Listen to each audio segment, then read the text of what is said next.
അങ്ങനെ ഒടുവിൽ ഞാൻ ജയിച്ചു, മെലസ്റ്റോമ തോറ്റു. അതെന്തൊരു കഥയെന്നല്ലേ. അത് ഇതിന് മുന്നേ വീഡിയോസ് കണ്ടവർക്കറിയാം കേട്ടോ. ഞാൻ ഒത്തിരി മെലസ്റ്റോമയുടെ കൊമ്പ് കൊണ്ടുവന്ന് നട്ടിട്ടുണ്ട്. എന്താ പറയുക, വീടിൻ്റെ മുറ്റത്ത് ഒരു മെലസ്റ്റോമയുടെ ചെടി നിൽക്കുന്നതും നിറയെ പൂട്ട് നിൽക്കുന്നതൊക്കെ ഒരു സ്വപ്നമായിരുന്നു. എന്തായാലും വേണ്ടില്ല, ഞാൻ എല്ലാവരുടെ അടുത്തുനിന്നും കൊണ്ടുവരും, നടും. എത്ര നട്ടാലും പിടിക്കത്തുമില്ല. എന്താ പറയുക, എല്ലാവരും ഓരോ ടിപ്സൊക്കെ പറഞ്ഞു തരും. അതൊക്കെ ഇങ്ങനെ മനസ്സിൽ വെച്ച് ലാസ്റ്റ് ഞാനിപ്പം നട്ടതാട്ടോ. പണ്ടൊരു രാജാവിൻ്റെ ഒരു കഥയുണ്ടല്ലോ.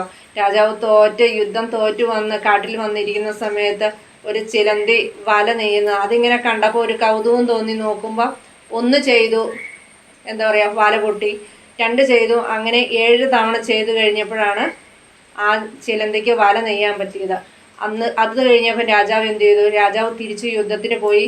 ആ യുദ്ധം ജയിച്ച് രാജ്യം കീഴടക്കി. അതുപോലെ കേട്ടോ, അത്ര അഭിമാനത്തോടു കൂടിയാണ് എൻ്റെ മെലസ്റ്റോമയുടെ കമ്പ് നട്ട് അത് കിളുത്ത് നിൽക്കുന്നത്. അവനവന് പറ്റുന്നേക്കാളും വലിയ പണിയെന്ന് പറയല്ലോ.